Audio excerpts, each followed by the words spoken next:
Do you wish that you have more energy, more vitality, more oomph to be able to go after the goals that you have in life and not be dragging yourself out of bed and not be wishing that you had more energy, not be wishing that you had better results in your life, but that you're actually creating it?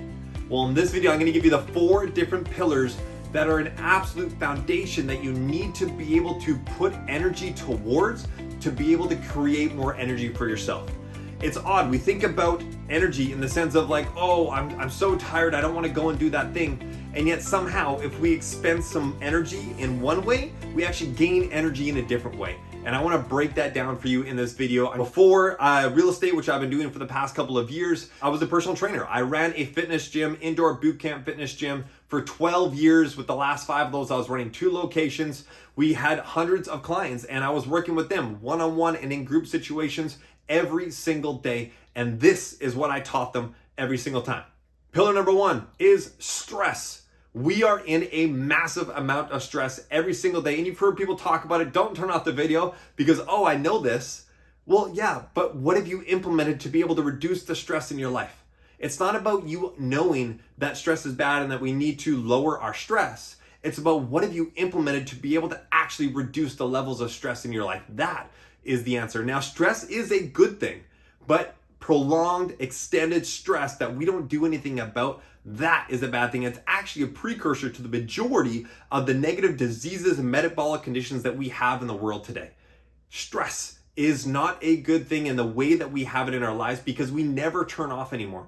We never take the time to sit down and just read a book or be still in our thoughts or sit down and journal. Whatever it is that you want to be able to do to slow down, most people never do it. And as a result, it's go, go, go, go, go. And then when they are in their downtime, they're distracted with a screen, with a movie, with social media. So they're never actually unplugging and getting away and thinking about themselves or about life, asking them questions and thinking about what's going on and processing the emotions of what's happening in their life. So stress is pillar number 1. Before anything else in health, we need to look at trying to figure out ways to reduce stress. Again, if you want more details about how to do this, click that link below this video and book that 30-minute call with me, and totally free. I'm nothing. I just want to be able to help you. Pillar number 2 is sleep.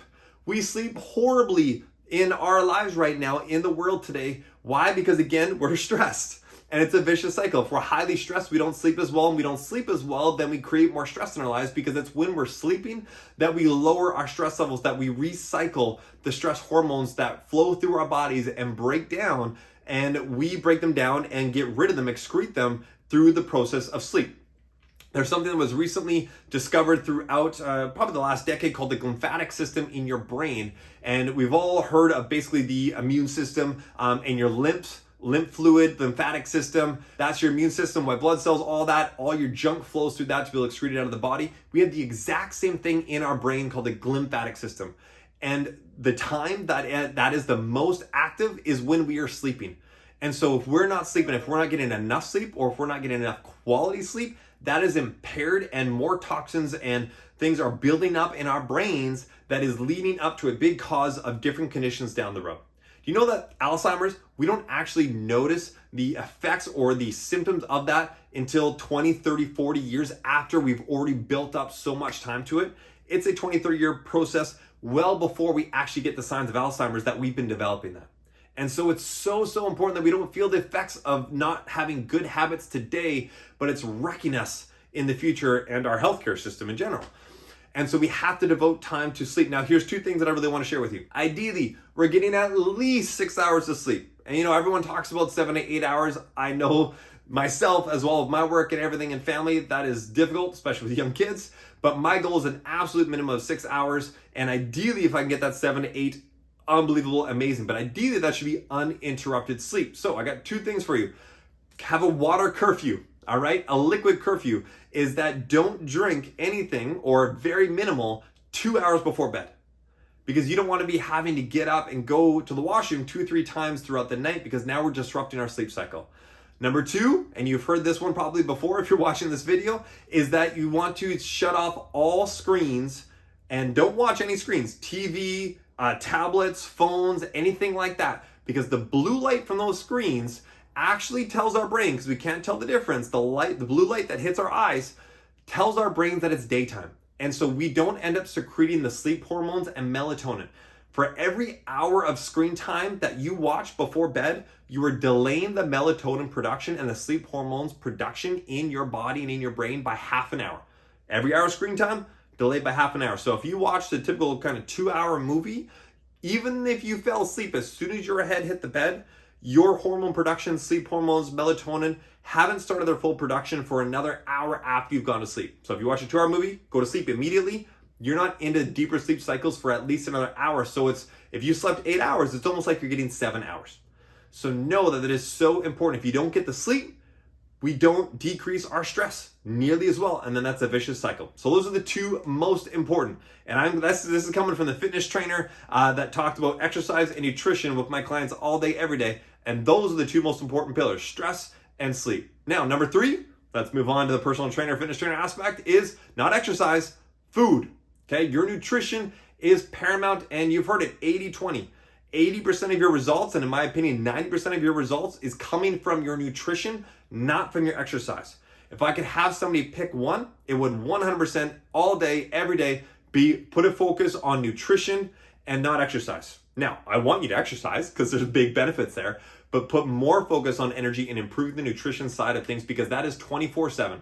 You cannot out-train a bad diet. You can do all the exercises you want, but if we eat like garbage, we're going to get some benefits and some cardiovascular benefits from the exercise, maybe some strength that we're going to build up, but the true health benefits will not come if we're eating like garbage and we're not eating healthy food. So make an effort, an inclined effort to be able to do that. But again, start small. We don't want to do a massive overhaul overnight, because likely over time, you're not going to be able to keep up with it. Pick 1 or 2 small things. And again, we can break that down on a call, book that call with me. And I'd love to be able to have that conversation and help guide you through that.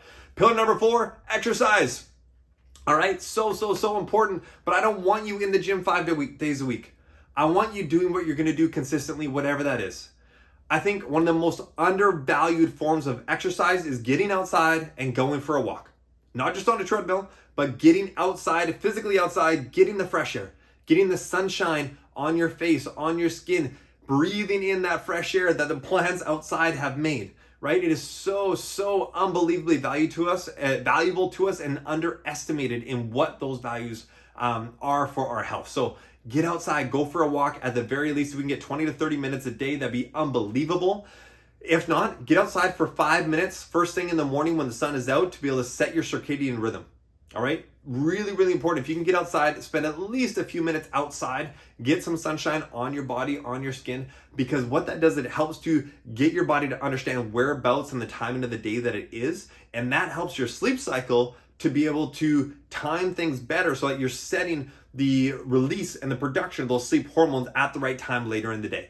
Really valuable. Obviously, if you can do more than that, fantastic, but pick the thing that you're going to do regularly and that you actually enjoy, because that means that you're going to get long-term greater benefits because you're actually going to do it long-term. That's the goal. What time of day? Whatever time you're going to do it the most often, right? And the most regular, the most consistent. It's about consistency and repeating that over and over and over again. Those are the 4 pillars. Keep it basic. It's simple. There's things that we can do in each of those aspects, but really take a look at your life and look at stress and look at sleep on how you can improve those. Improving your nutrition is going to improve your stress and your sleep. Improving your exercise is going to improve your stress and your sleep. And typically, the more we exercise, the more that our body craves nutrients and vitamins and minerals, which is going to tell us and our body to eat better and make better nutrition for ourselves. And then it's a beneficial cycle all the way through. So those are the 4 pillars on how to improve your life, improve your energy, your vitality, your excitement, your positivity about life. Because when you are healthier and when you work on things on your health, you feel good about yourself because you're doing something for you. And as a result, what comes out is more good stuff. If you got some value from this video, please make sure to like, to subscribe, to click that bell to be notified. And every single week, I create these Wisdom Wednesday videos for you to keep you motivated, to educate you, to inspire you, and to realize and help you realize that you are made for greatness and that you actually already are great. You don't need to change anything, but you deserve more if you want more, that you are worthy, that you are beautiful, you are handsome. You don't need to change anything about you unless you want to create more. And if you want to create more, do it for you, not because of external society says that you should have something or do something or be something. Do it for you because that's what you want.